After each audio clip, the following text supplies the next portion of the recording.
चलिए आज के इस वीडियो में हम देखते हैं बायोलॉजी के वीवीआई जो ऑब्जेक्टिव है उस ऑब्जेक्टिव को लेकर के कुछ ऑब्जेक्टिव इसमें है जो शामिल नहीं किए हैं, लेकिन उसको हम सेकंड वीडियो में उसको भी प्रोवाइड करा देंगे। चलिए आज का पहला क्वेश्चन हमारा कि घोंघा किस समुदाय का प्राणी है। तो जो घोंघा है वो घोंघा मोलस्का समुदाय का प्राणी है का। चलिए अगला जो क्वेश्चन है और नेक्स्ट क्वेश्चन है 2 नंबर हमारा, उसके बारे में हम बात करते हैं। 2 नंबर क्वेश्चन क्या है। 2 नंबर हमारा क्वेश्चन है कि कवक में पोषण की कौन सी विधि पाई जाती है। कवक में पोषण की जो होते हैं मृतजीवी विधि पाई जाती है। सब वीवीआई क्वेश्चन है, सब एग्जाम में आने के ज़्यादातर चांसेस रहते हैं, क्योंकि ये सब क्वेश्चन बैंक में बहुत बार पूछा भी गया है क्वेश्चन को। चलिए तो इसका सही उत्तर हो जाएंगे मृतजीवी पोषण। उसके बाद हम अगला क्वेश्चन देख लेते हैं कि रुधिर का कौन सा अवयव यहाँ पे थोड़ा ब्लैक कर देते हैं। अगला क्वेश्चन है कि रुधिर का कौन सा अवयव रक्त स्राव को रोकने में मदद करता है। तो इसका सही उत्तर हो जाएगा प्लेटलेट्स। सही उत्तर हो जाएगा प्लेटलेट्स या पटिकाणु। प्लेटलेट्स या पटिकाणु।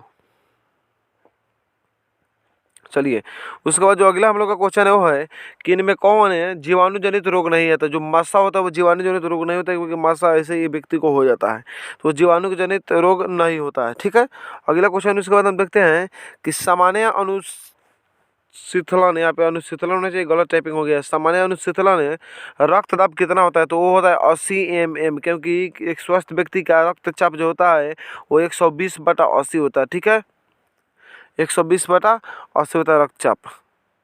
चलिए अगला जो हम लोग का क्वेश्चन है, नेक्स्ट क्वेश्चन है कि थायराइड ग्रंथि द्वारा स्रावित हार्मोन का नाम क्या है।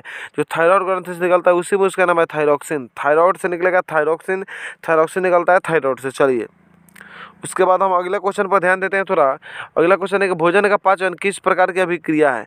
जो भोजन का पाचन होता है वो उपचयन अभिक्रिया होता है। कैसे अभिक्रिया होता है? उपचयन, याद रखिएगा, उपचयन अभिक्रिया होती है भोजन का पाचन। चलिए उसके बाद हम अगला क्वेश्चन जो है उसको देख लेते हैं। इसमें अगला क्वेश्चन है हमारा, हमारे शरीर में ग्राही का काम क्या है। हमारे शरीर में जो ग्राही का काम है उद्दीपनों को ग्रहण करना है। उद्दीपनों को ग्रहण करना हमारे शरीर में ग्राही का काम होता है। चलिए उसके बाद अगला क्वेश्चन हम देखते हैं कि कौन सा पादप हार्मोन है।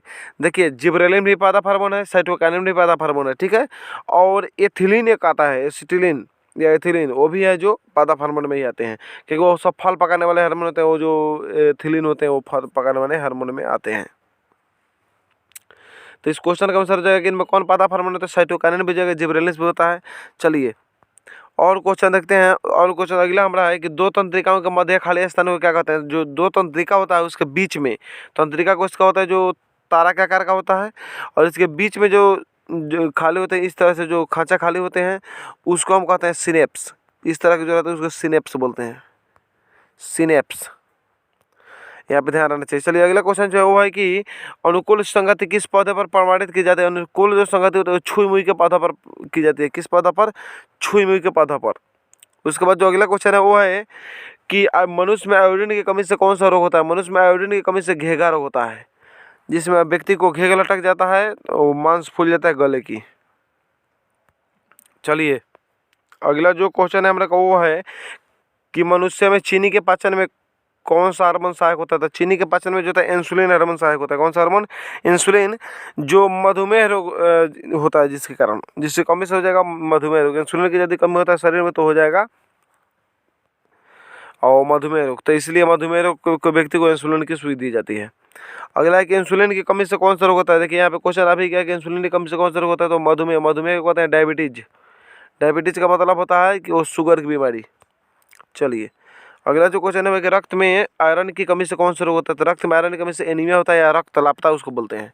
एनीमिया या रक्त अल्पता। रक्त अल्पता का मतलब होता है शरीर से ब्लड का कम हो जाना।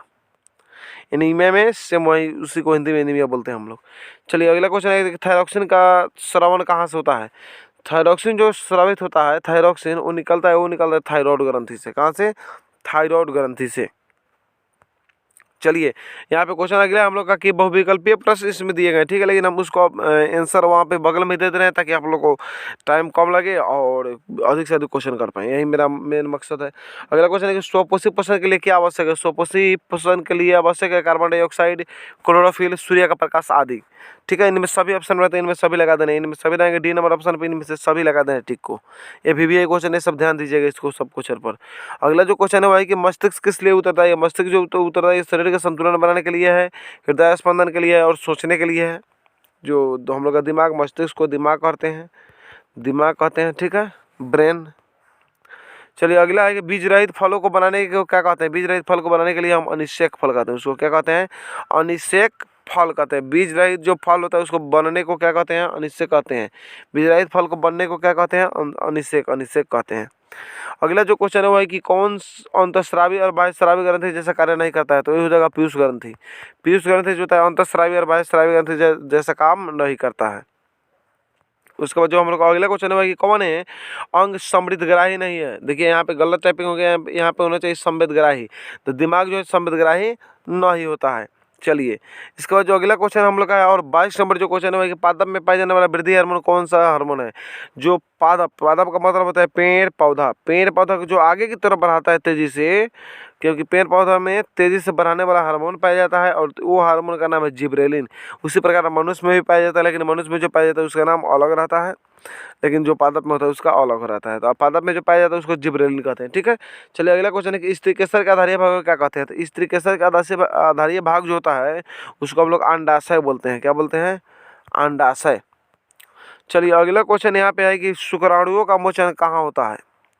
इस क्वेश्चन कहने का मतलब है शुक्राणु कहाँ बनता है। दूसरे टाइप में क्वेश्चन भी दे सकते हैं शुक्राणु कहाँ बनता है, तो मार दीजिएगा वृषण में, शुक्रवाहिका वृषण में, ठीक है।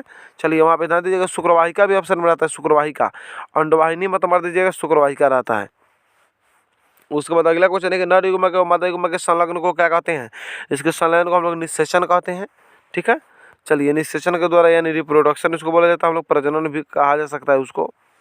चलिए अगला है कि पुष्पी पौधे में लैंगिक जनन किसके द्वारा होता है? वो फूल के द्वारा होता है। पुष्पी जो पौधे होते हैं यानी फूल वाला जो पौधा होता है, जितना भी फूल वाला पौधा को हम लोग पुष्पी पौधा बोलते हैं। उस सब में जो होता है लैंगिक जनन वो होता है फूल के द्वारा, ठीक है।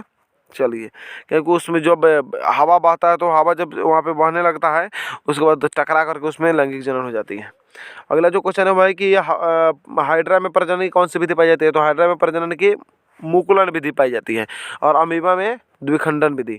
उसके बाद लास्ट क्वेश्चन हम लोग 28 नंबर है कि शुक्राणुओं का रंग अपरिपक्व अवस्था में कैसा होता है? तो शुक्राणु का जो रंग होता है परिपक्व अवस्था में हल्का व्हाइट रंग का रहता है। हल्का व्हाइट रंग जिनके भी जो शुक्राणु का रंग हल्का व्हाइट होता है उनको स्वस्थ व्यक्ति माना जाता है। चलिए हमारा क्वेश्चन इतने पर लास्ट होता है और हमारे यदि वीडियो अच्छी लगी हो, हेल्पफुल लगी हो तो हमारे चैनल को सब्सक्राइब कर लीजिएगा। मिलते हैं नेक्स्ट क्लास में लॉन्ग क्वेश्चन को लेकर के।